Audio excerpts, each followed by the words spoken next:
ও শুয়ে পড়ল, আমিও শুয়ে পড়লাম। মাঝরাতে মনে হলো আমি মনে হয় বালিশ টপকে ইরাকে আস্তে পিষ্টে জড়িয়ে ধরেছি ঘুমের ঘরে। ইরাও জড়িয়ে ধরেছে। খুব ইচ্ছে করছে ওকে একটু আদর করতে, ওর ঠোঁটে একটা চুমু দিতে। ইরার গরম নিঃশ্বাস বারবার আমায় উত্তেজিত করছে, কিন্তু পরক্ষণে মনে হলো যে মেয়েরে বাবা জোর করে কিছু করতে গেলে কেলেঙ্কারি হয়ে যাবে। এমনিই বলে দিয়েছে আমার চরিত্রের সমস্যা।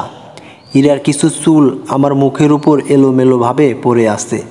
ওর শ্যাম্পু করা চুলের গন্ধ পুরো মাতাল করে দিল। চুলগুলো শরীরের ওর ঠোঁটে আমার ঠোঁট জোড়া আলতো করে স্পর্শ করতেও ও একটু নড়ে উঠল। আমার কলিজা ধুকধুক করতে লাগলো। ইরা মনে হয় বুঝতে পেরে গেছে আমরা দুজন দুজনকে জড়িয়ে ধরে আছি। ইরা ধরপড় করে উঠে গিয়েই লাইট অন করে দিল। ইরা, এই আপনি কি করছিলেন? আমি, কই কই কিছু না তো। ইরা, আমার ঠোঁটে কিসের যেন নরম স্পর্শ লাগলো, মুখে আপনার নিঃশ্বাসের গরম হাওয়া লাগলো। তখন চোখে তাকিয়ে আছে। আমি ভাবছি, কি মেয়ে রে বাবা, পেশার নজর কাওয়ার মতো ঘুম পাতলা, নিশাচর মাইয়া। আমি কি বলবো বুঝতেছি না। ইরা, লুচ্চা একটা। আমি আগেই বলেছি আপনার চরিত্রে দোষ আছে, জড়িয়ে ধরছেন কেন? রাগী কণ্ঠে বলল। আমি বললাম, আপনি তো বললেন মীরা বইন্নি, আয় আয় দূরে কেন?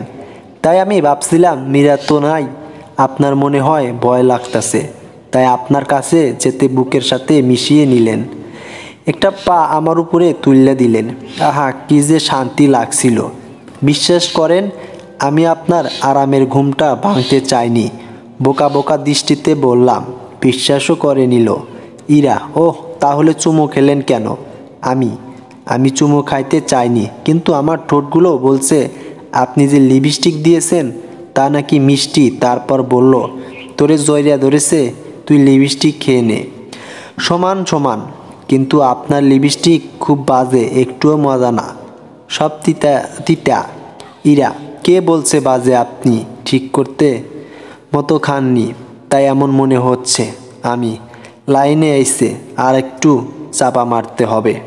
হয়েছে হয়েছে, আর ডপ দিতে হবে না বলতেই ইরা ঝুঁকে এসে ওর ঠোঁট আমার ঠোঁটে বসিয়ে দিল। আমি যেন অনুভূতি শূন্য হয়ে গেলাম। পুরা 2 মিনিট আমার শরীরে 440 ভোল্ট শক লাগলো। ইরা, এবার বলেন তিতা লাগছে? আমি অস্বীকার করলাম, একটুও না। অনেক মজা তো আপনার লিপস্টিক। ইরা ধমক দিয়ে বলল, না বুঝে কখনো কিছু বলবেন না, মনে থাকবে? আমি বাধ্য ছেলের মতো মাথা নাড়ালাম। ইরা, যান উপরে গিয়ে ঘুমান, আর আমি মীরা বলে ডাকলো কাছে আসবেন না। আমি মনে মনে বলছি, আপনি তো ডেকেই নিই মাঝে মাঝে, এই বুদ্ধিটা কাজে লাগিয়ে একটু উষ্ণতা নেওয়া যাবে। তারপর আবার ঘুমিয়ে পড়লাম।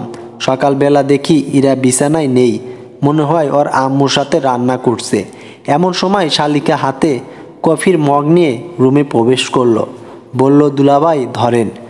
কফি দেখে আমার জিহ্বা পুরার কথা মনে পড়ে গেল।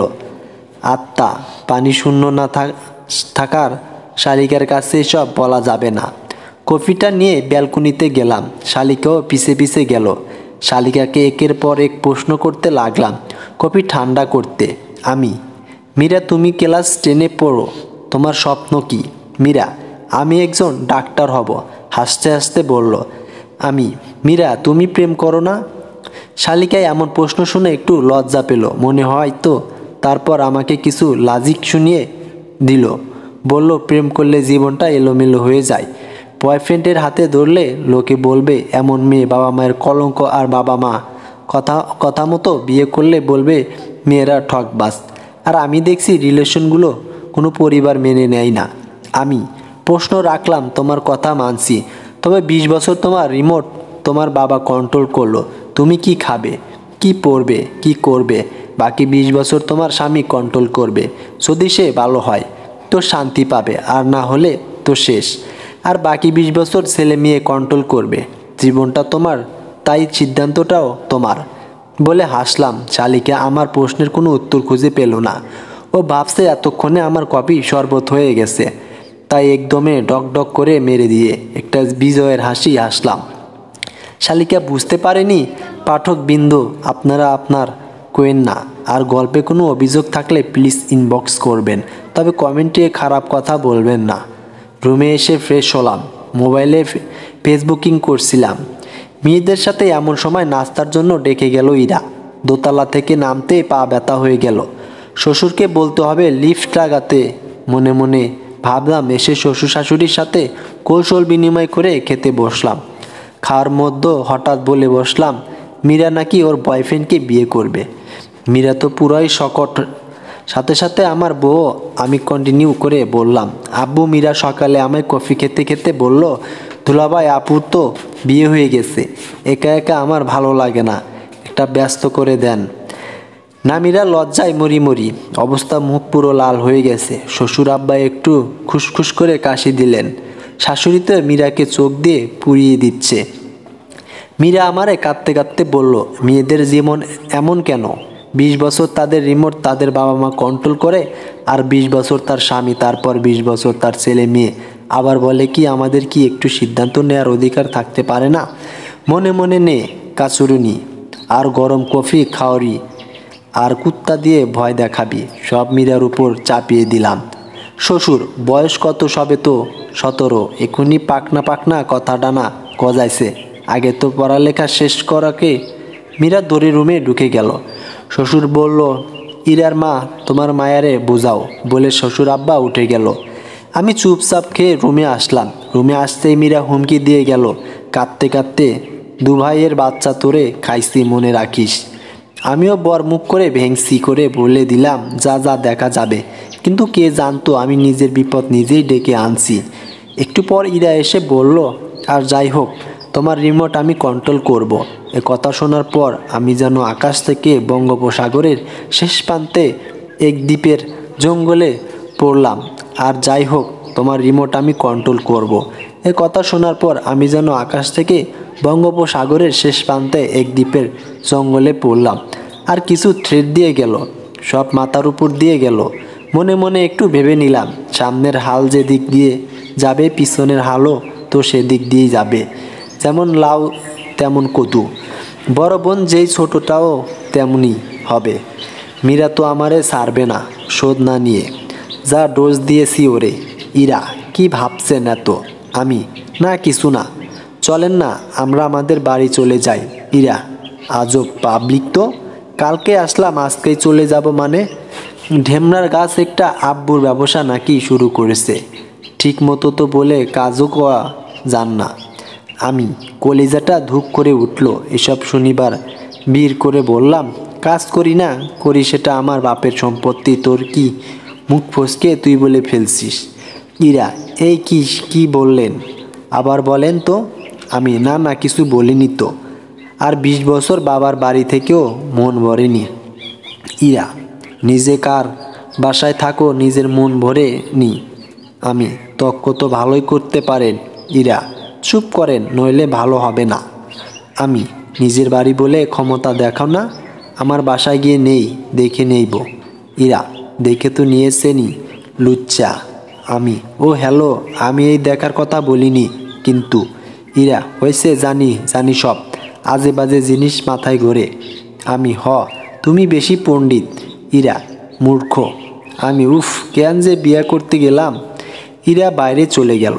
আমি রুমে খাটে শুয়ে ভাবতে লাগলাম, মীরার থেকে কেমনে বাঁচব? যে ফাজিল শয়তানের খালা শোধ না নিয়ে তো ছাড়বে না। ফেসবুকে ঢুকছি, এমন সময় খেপা ভাঙেনি হাজির ফুসফুস করতে করতে, মীরা, এই দুলাভাই এর বাচ্চা, তোরে আমি কইছি আমি আমার বয়ফ্রেন্ডকে বিয়ে করব। আমি, দেখো মীরা, ভদ্রভাবে কথা বলো, আমি তোমার দুলাভাই।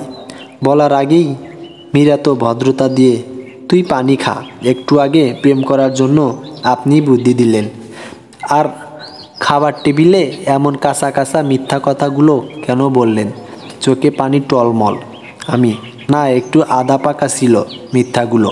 মীরা, দেখে নিব বলে চলে গেল। আমি, কে যে কি দেখার কথা বলে বুঝতেছি না, পাগল হয়ে যাব। কেন যে বিয়ে করতে গেলাম? খাটে হেলান দিয়ে ফেসবুকিং করছি। দুপুর 12টার সময় ফোনে আননোন নাম্বার থেকে মেসেজ আসলো। ওগো তুমি কি করো? বুকটা খট করে উঠল। এটা আবার কে? আমি তো কোনো মেয়েকে নাম্বার দেইনি। গার্লফ্রেন্ড এক্সও নেই, কেউ তো নাই। কি হলো বাবু, কথা কও না কেন? ইরার ফোনটা রুমে ছিল, সাথে সাথে নিয়ে নাম্বার চেক করলাম। না, নাম্বার মিলে না। মীরাও নয়। তাহলে কে সে? কল আইসা পড়ছে টুং টুং। কলটা ধরতে একটা মেয়ে চাপা হাসি হাসতে হাসতে বলল, বাবু কি করো তুমি? কে বাবু? কে আপনি? কেন বাবু তোমার? সোনা পাখি। না, এটা তো মীরার কণ্ঠ না। বুইনকে তুই। রং নাম্বার, বিরক্ত করিস না। নাম্বার ব্লক করে দিলাম। তাইলে তোমার বইয়ের নাম্বারে ফোন দিয়ে সব বলে দেই। সব বলবেন মানে? কি বলবেন? তোমার সাথে আমার 3 বছরের সম্পর্ক, 2বার ডেটিং, আমার পেটে তোমার বাচ্চা। নাউজুবিল্লাহ, আস্তাগফিরুল্লাহ। বুইন কে তুই? 15 মিনিট কথা বলতে বলতে ইরা রুমে ঢুকলো। ইরা, কার সাথে কথা বলছো? আমি ফ্রেন্ড। ইরা, কোন ফ্রেন্ড? আমি কলেজ ফ্রেন্ড। ছেলে না মেয়ে? আমি, উফ আমার মাথা। আচ্ছা দোস্ত ভাই, একটু জোরেই বললাম। আপনারা তো জানেনই মেয়ে মানুষের কাজই সন্দেহ করা। এই সত্যি কথা বললে বিশ্বাস করে না, কিন্তু মিথ্যা বলে ঠিকই। আচ্ছা বাবু ভাই। ইরা, আরে নাটক, তাড়াতাড়ি গোসল করে নাও, টেবিলে খাবার দিতেছি বলে চলে যাচ্ছে। আমি মাতার পর নাম্বার ব্লক করিনি, যদি আবার ইরার ফোনে কল দিয়ে দেয় এই ভয়ে। ফোনটা রেখে শাওয়ার নিলাম, রুমে ঢুকে কাপড় পরে নিলাম। এমন সময় দেখি শালিকা বিজয় হাসতে হাসতে রুমে ঢুকে খাটে বসলো। আমি, কি বইননি, সব ভুলে গেছো দেখছি, খুব খুশি খুশি লাগছে। ঘটনা কি? মীরা, ঘটনা তো আছেই। ইরা রুমে এসে শাওয়ার নিতে ওয়াশরুমে ঢুকতে মীরাকে বলল, তো দুলাভাইকে খাবার টেবিলে নিয়ে যা। মীরা, আচ্ছা আপু, হাসি খুশি নাম ছিলাম, সরিয়ে দিই। আমি, মীরা জানো তো শালি মানে আধা গালি। মীরা আষাঢ়ে শ্রাবণের মতো মুখ কালো করে বলল, কয়টা লাগে আপনার? আমি মানে? মীরা, এজন্য আপু বলে আপনার চরিত্র খারাপ। আমি, আরে মজা করছি। মীরা, আপুকে বলে দিব আপনার গার্লফ্রেন্ড আছে। অর্ধেক সিঁড়িতে থেমে গেলাম, গলা শুকিয়ে কাঠ। মিথ্যা বলে কি লাভ বুইন? মীরা, নিজে মনে হয় ফেরেস্তা, আমার কাছে প্রমাণ আছে। আমি, প্লিজ বুইন, পেস লাইস না। মীরা, শুরুটা কে করছে? চাপা হাসি হাসতে হাসতে ডাইনিং টেবিলে বসে গেল। শাশুড়ি আম্মা, শ্বশুর, আব্বা ও আছে। আমি আস্তে আস্তে নেমে চেয়ারে টেনে টেবিলে পাশে বসলাম। একটু পর ইরাও আসলো। খাওয়া শুরু করছি। একটু পর আবার ফোনটা টুইং টিং করে বাজতে লাগলো। গোস্তটা মুখ থেকে পড়ে গেল। মীরা বেহায়ার মতো মুখ চুপিয়ে হাসতে ফোনটা কেটে দিলাম। বুঝেছি এটা মীরারই কাজ হবে, তার কোনো বান্ধবী হবে। প্রতিশোধ নিতে চাই। একটু পর আবার কল দিল। ফোনটা ধরতেই বলল, বাবু কি করো, খাইছো? দোস্ত লাঞ্চ করছি, খাওয়ার পরে কথা বলবো, বাই। আরেক লোকমা মুখে দিতেই ফোনটা টুইং টিং করে বাজতে লাগলো। ইরা রাগি চোখে বলল, কে বারবার ফোন দিতেছে? খাওয়ার সময় দেখি ফোনটা। আমি, কলিজাটা ধুক করে উঠল। দিলে তো ধরা পড়ে যাব খট করে। ফোনটা অফ করে দিলাম। তারপরও খপ করে ফোনটা নিয়ে নিল শাশুড়ি। কোন ব্যাককেল বারবার কল দেয়, জানে না এখন খাওয়ার সময়? শ্বশুর, হয়তো খুব দরকার, নয়তো কি এমন সময় কল দেয় নাকি? তারপর কোনো রকম খেয়ে রুমে আসলাম। একটু ঘুমানো দরকার। তুফ করে খাটে শুয়ে ঘুমিয়ে পড়লাম। ফোনের কথা মনেই নেই। বিকেলে ঘুম ভাঙল। গোধূলি লগন্য জানালা দিয়ে সূর্যের লাল আভা দেখা যাচ্ছে। উঠে দেখি 2 বোনের একজনও নেই, মনে হয় ছাদে গেছে। ফ্রেশ হয়ে ছাদে গেলাম, কিন্তু কে জানতো মীরা তার বোনের কানে এতক্ষণে কান পরা দিয়ে দিয়েছে। আমি যেতেই দেখলাম আমার ছাদের ফোনটা সুইসাইড করছে না। এটা সুইসাইড না, হত্যা। ফোনটার বাবা মা নেই বলে এত নির্যাতন করলো। ইরা চোখ রাঙিয়ে তাকালো। মীরা দূর থেকে বিনা টিকিটে সিনেমা দেখছে। আমি বুঝে গেছি সিচুয়েশন কন্ট্রোলের বাইরে চলে যাচ্ছে। তাই আশেপাশে তাকিয়ে দেখলাম, হ্যাঁ, একটা গোলাপ গাছ কত সুন্দর, কয়েকটা ফুল ফুটে আছে। একটা ফুল খপ করে ছিঁড়ে হাঁটু গেড়ে বসে পড়লাম আমি। ওই প্রিয় গোলাপের সবগুলো লাল লাল আজ তোমাকে দেব, তুমি নেবে? ইরা আর কিছু দেবে না। ইরার কথা শুনে বুঝলাম এ যেন তুফানের পূর্বে শান্তির আবহাওয়া। প্রিয় আমার, আকাশের সবগুলো মেঘ দেব, আর সম্মান সেরে আসা কদম, সৌরভ ছড়ানো হাসনা হেনা, আর নিশীথে রাতকে ছুঁয়ে দেওয়া সিদ্ধ বেলি দেব। এবার হ্যাপি আর হিম হাওয়ার সদস্য, সকাল মিষ্টি রোদ্রুর, অলস দুপুর ক্লান্ত বিকেলে, বিষণ্ণ সন্ধ্যা, মায়াবী রাত সবই তোমাকে দিলাম। আর কি চাও বলো? এগুলো শুনে সে এখনও কোনো ফিলিংস দেখালো না, শুধু ফুলটা হাত থেকে ছো মেরে টেনে নিল। আপনি আমাকে অনেক কিছুই দিলেন, এবার আপনি কি চান বলেন? আমি আমার সবটা সময় জুড়ে বুকের বাঁ পাশের চিনচিনে ব্যথা হয়ে থেকো প্লিজ। ফুলটা হাত থেকে নিচে ফেলে দিল ছাদের। আমি অসহায় দৃষ্টিতে তাকিয়ে বললাম, এত এত রোমান্টিক কথা বললাম, একটু আমার জন্য ফিলিংস হয় না? ইরা, তোর ফিলিংস দিয়ে তুই মুড়ি খা।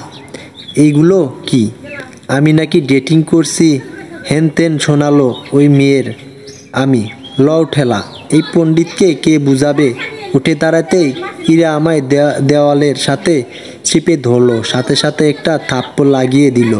আমি অসহায় দৃষ্টিতে মীরার দিকে তাকালাম। সেও নিস্তব্ধ, কারণ সে জানতো না হয় এমন হয়ে যাবে। আর ইরা তো চোখ দিয়েই পুড়িয়ে দিচ্ছে।